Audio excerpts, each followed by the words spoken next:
Kashmir, we are going to be chatting all about your Smash Ultra Love coming up with Jason Ross and Brieanna Grace. We're going to get to know you a little better and ask you a question that you have possibly never been asked before. The amazing Kashmir, welcome to America's Dance 30 for the first time. Thank you so much. It's an honor to be here, and I appreciate all the kind words. Thank you, man.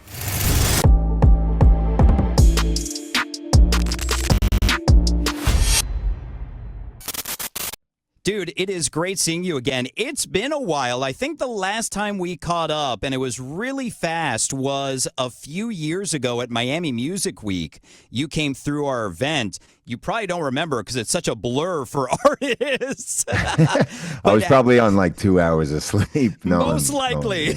Yeah. But how have you been? I've been great.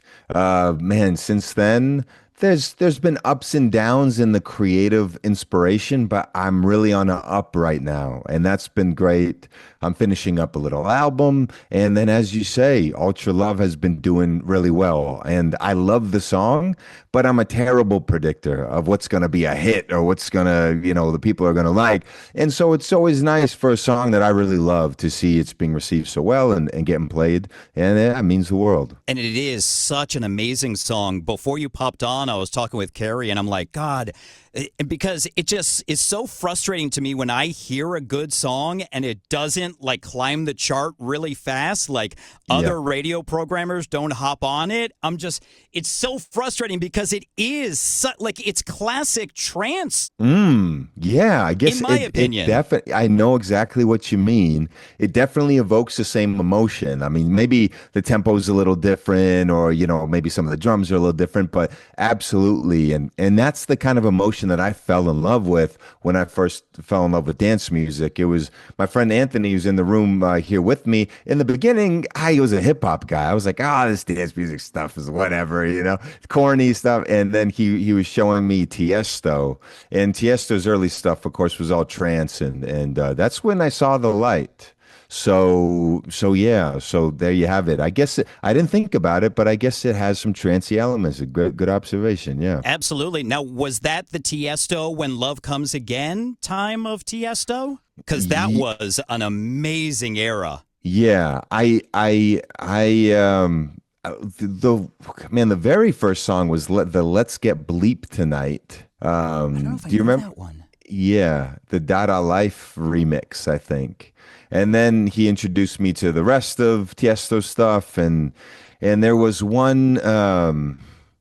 God, I'm just blanking on that. And so there was In Search of Sunrise. Oh yeah, and then absolutely. Anthony was really into that, and I think he tried to get me into that. But it's all a bit of a blur. But it was my memory is not the best. But it was around that time that I really started falling in love with dance music. Well, I'm probably going to screw up the names just because they're so far back. But when you get a sec, go back and listen to Love Comes Again and In the Dark, I want to say it was called.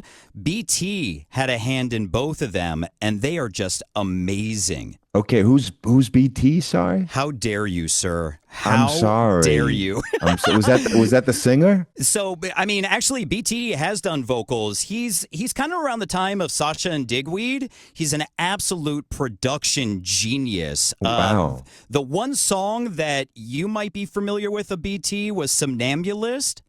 Simply Being Loved. Simply being loved. It like has the world record for the amount of stutters in it. Okay. It's insane, but BT is an absolute genius producer. Wow. Yeah. I mean, I got to do my research. All right. Yeah, I should have prepped you for this interview because we're going to be talking about BT a lot. No, I'm joking. Back to your stuff. I can't wait to talk about how Ultra Love was born with Jason Ross and Brieanna Grace coming up. But first, let's get to know Kashmir a little better with Finky's Firsts. Yeah, go ahead.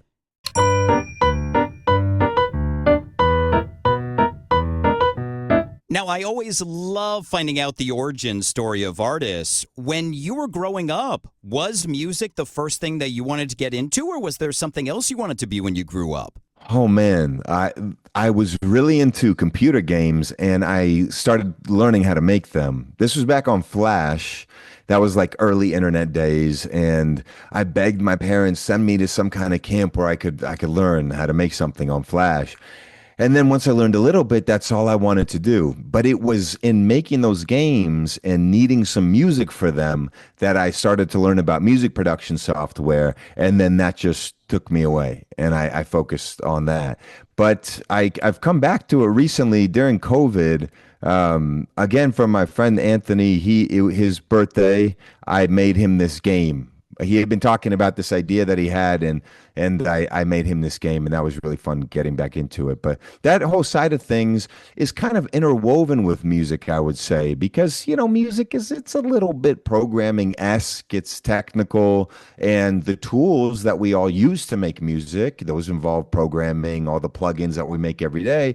If you like those tools and you like making them, then it's kind of scratches the same itch, of making a game or something. In a game, it might be that you want your character to jump, and so you have to figure out how that works, right? But with music software, you have to figure out the same thing, like how the hell does a reverb work? And then once you do it and it sounds good, it's like this dopamine cycle. That is what makes coding so fun. Is you have an idea, but you have to define it really well, and once you do, it works, and you can touch it and you can hear it, and that's an amazing loop. But yeah, I started out with that and then I got into music. That's incredible. And I just had a core memory pop into my head, and this is probably going to date me a little, but I used to program on like an Apple. I think it was like a 2C or something, like the old Apples, and you Yeah. had to do like 5 home 10, like you had to put like the notes of exactly what you were saying, like coding of. Yeah. I used to actually be intelligent. I don't know what happened. I got into radio and all of a sudden it was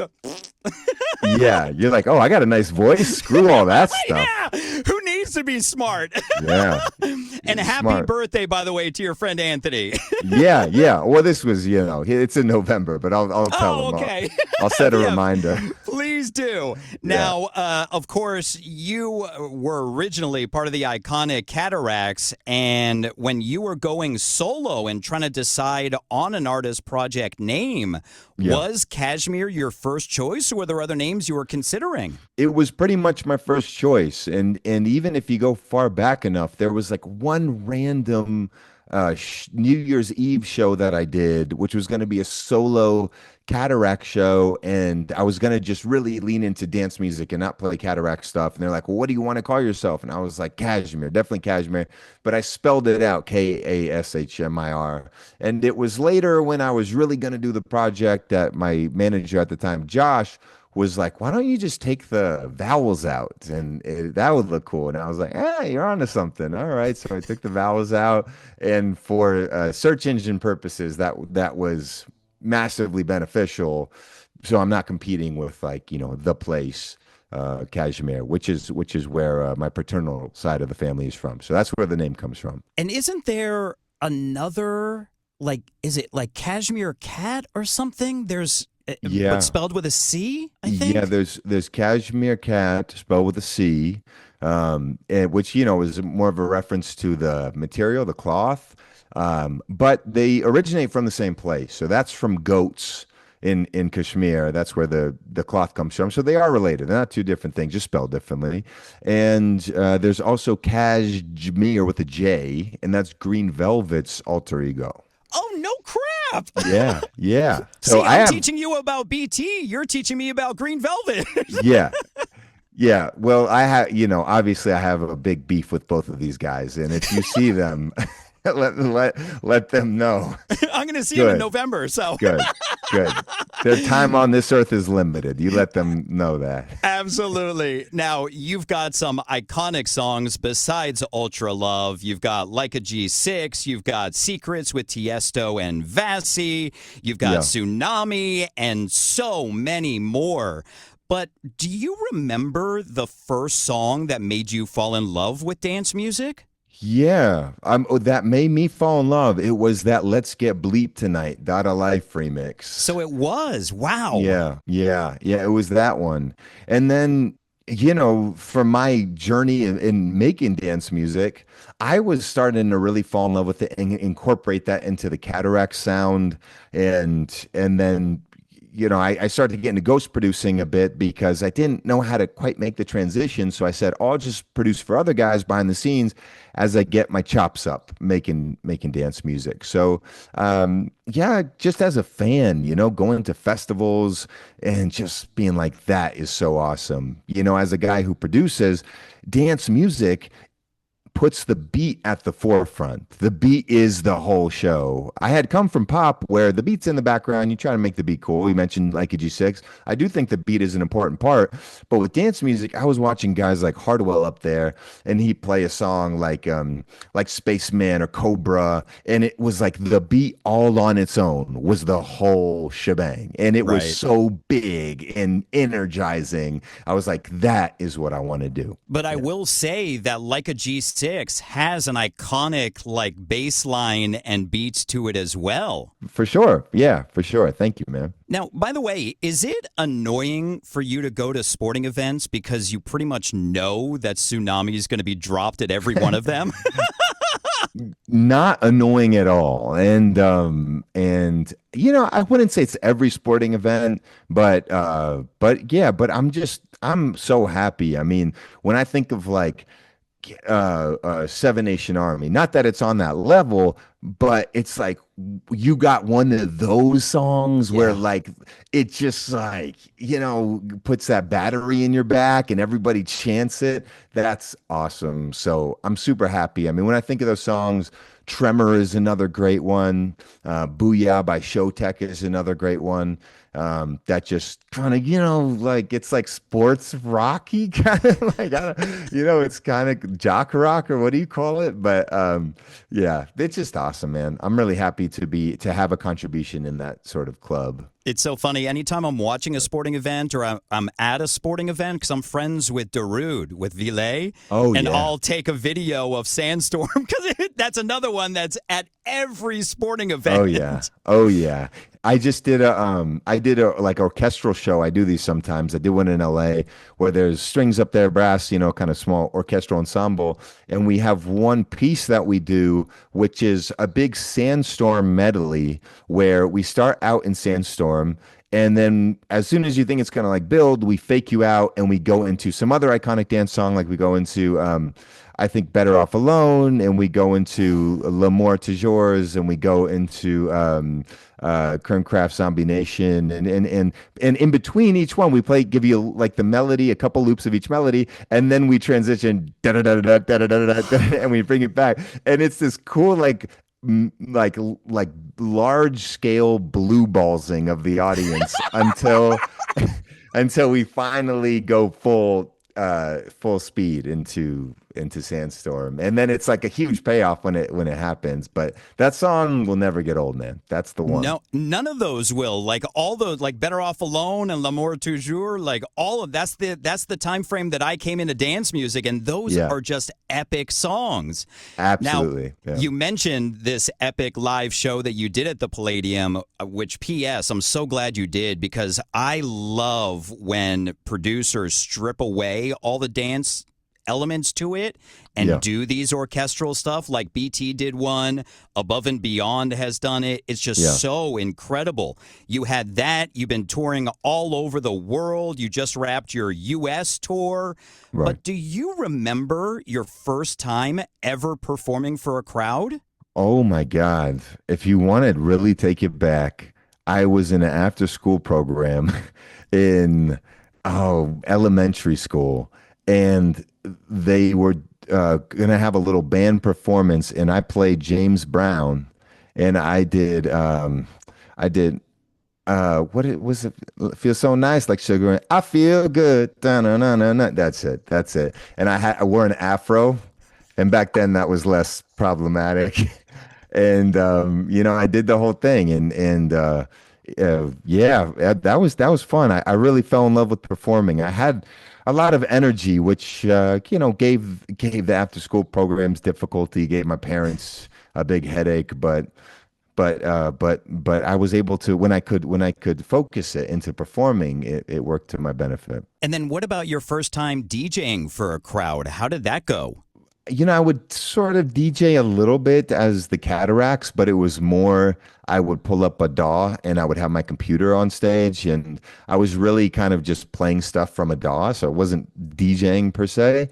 And then I really, as Kashmir, the first DJ set that I did was at the Fonda Theater, and I still have or I did, the picture up on my wall of that first show. And, I had taken the approach of the first year or so as Kashmir. I didn't perform at all. I just put out so much music and I wasn't showing my face, and I had this mysterious thing going on. And I created enough of a buzz that I could put on a pretty big show. And I was nervous as all hell. I practiced my DJ set. I mean, that thing was like A to Z, completely planned out. I mean, maybe you don't even call that DJing. I'm basically just making sure the mixes work, in between records. And yeah, man, I mean, I was nervous, but it was like, talk about blue ballsing. I mean, I'd gone like a year and a half of like making all this music and not playing it for anybody. So when that day came, I was just up there just roaring, and I wasn't good at controlling my volume, and I was like yelling too loud at sometimes. And it's funny, I go back now I watch stuff and I'm just like, wow, you took yourself so seriously. I was so tense. I look at the moment that Tiesto introduced me on stage at Ultra. That was the first time I showed my face. And even my brother said, he was like, dude, you look like you saw a ghost the whole time. I mean, dude, what do you expect? You go out there and Ultra main stage, it's like a zillion people, and that was like my first time looking at a dance music crowd from that perspective. I was usually in the crowd. Yeah, and I've always said that, like stepping out, because I host main stage a lot, and Yeah. stepping out on stage, it is definitely like sensory overload because. Yeah. Like, and especially Ultra, like the people just go, and for Tiesto bringing you out, like you can't even see the end of them. No, yeah. Even to this day, sometimes I don't look directly at people. I just look a little above them, because if I take in how many people are staring at me in this moment, the height of the stakes. And if I press the wrong button, or if I like hit the play button or the cue button with my elbow, I mean, the music is just going to stop.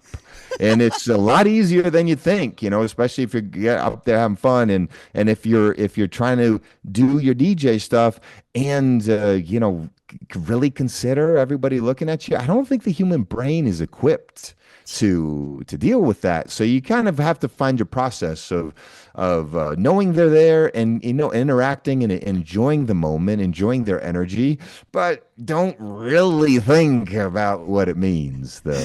Absolutely. But I will say that if you do hit the cue button by mistake, that at least shows that you're doing a live set. Yeah, that's true. That's true. It's funny about the whole pre-recorded set. It would just be scary, because if you hit any wrong button, what are you gonna do? Hold on, guys. I'm gonna scrub through 30 minutes and get back to my place. I don't know. Or Yeah. if like the equipment messes up, like if Yeah. it starts stuttering, what do you do? Like there's no hiding it. But we don't need Yeah. to go in. That's for another podcast. Yeah. True. True. Finally, in Finky's first, in honor of the incredible success of Ultra Love, besides people in your life, what is Kashmir's first Ultra Love? Oh man. Okay, so we're not talking about people. Oh man. My first big love, I would say, I fell in love with football. I thought, I guess before the whole gaming thing, I thought I was going to be a quarterback or something. Like all I wanted to Really? do was play football. And I was pretty nasty when I was young. Now I would be like wheezing, but but yeah, I was good at catching and the little jukes. I got good hands. But anyway, I guess that was kind of my first love. And then past that, once I found games, there was something about games that transported me to another world. And there's a series called Fallout. Maybe you've heard of Fallout. It's got a TV show now.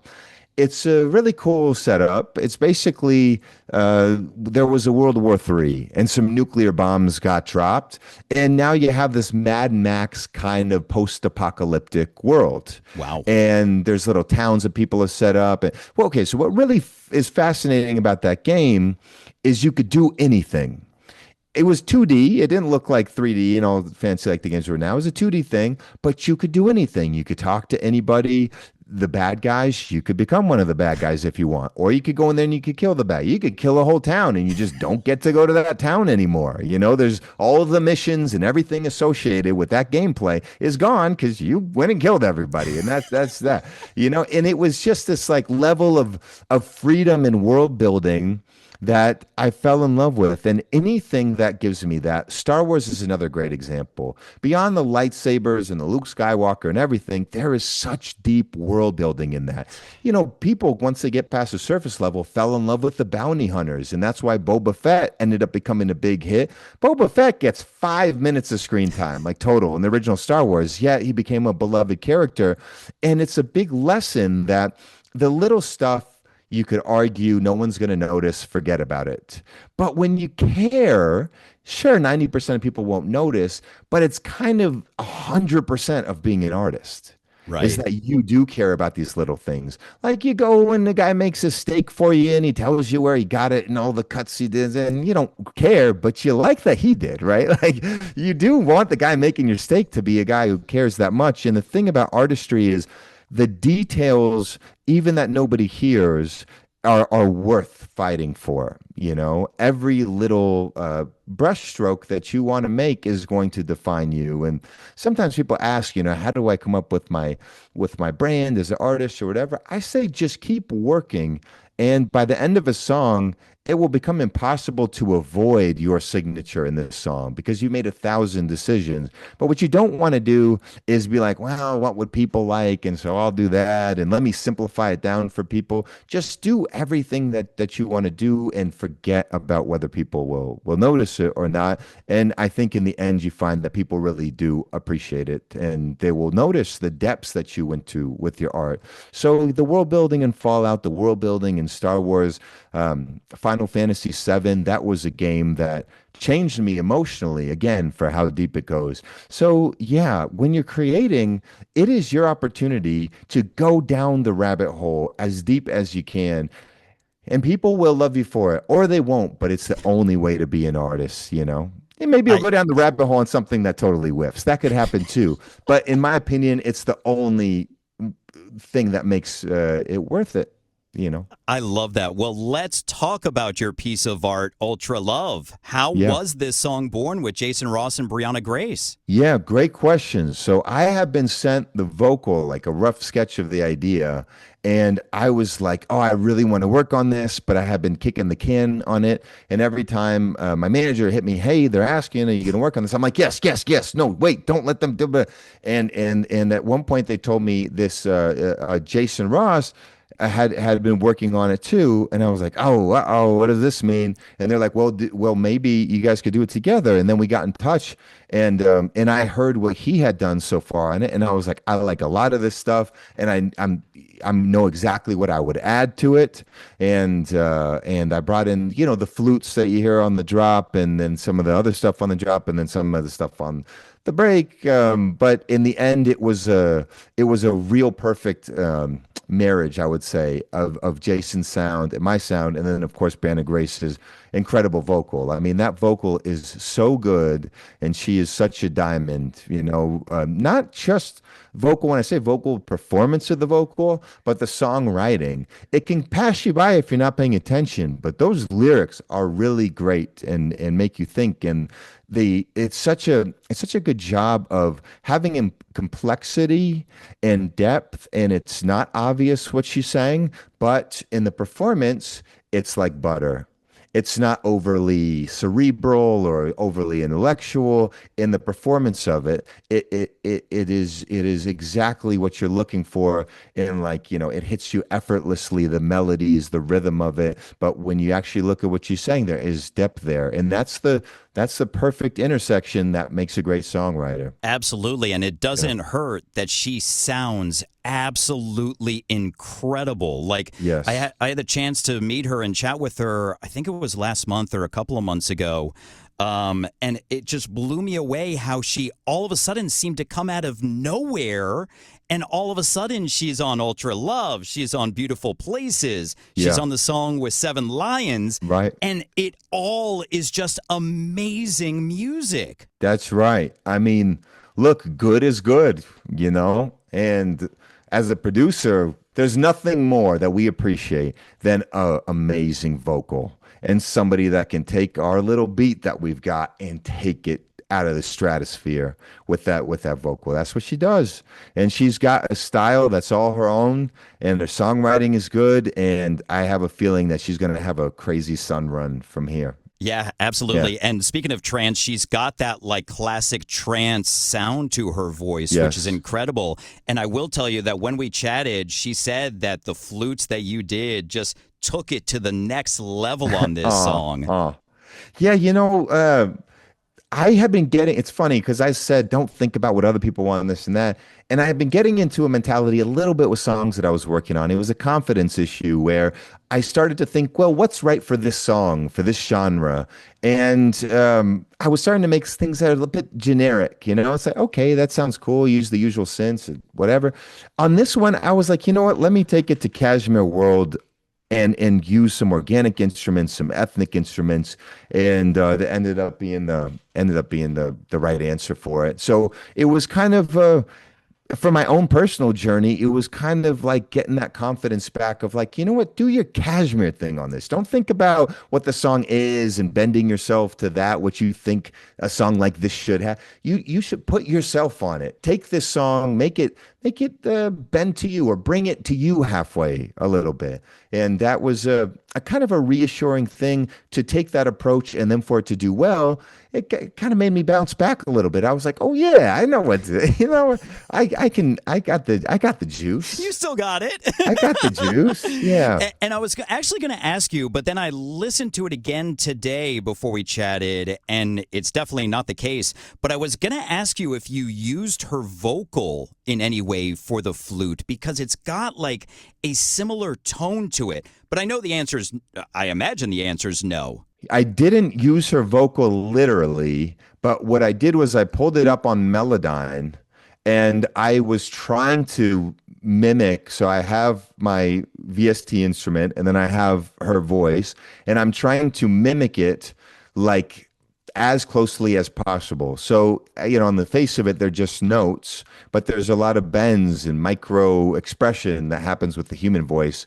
And what's so nice about the flute is basically an extension of the human voice. You use breath to play it, so it can mimic a lot of the dynamics and the vibrato, all the things that the human voice does. It's a great one-to-one. But you did such an amazing job with it. Congratulations on the success of Ultra Love. Thank you, brother. I really appreciate it. It's a blessing, and yeah, just thank you. I'm so grateful, really. Absolutely. Now, before I let you go, I asked ChatGPT to give me a question that Kashmir has never been asked before.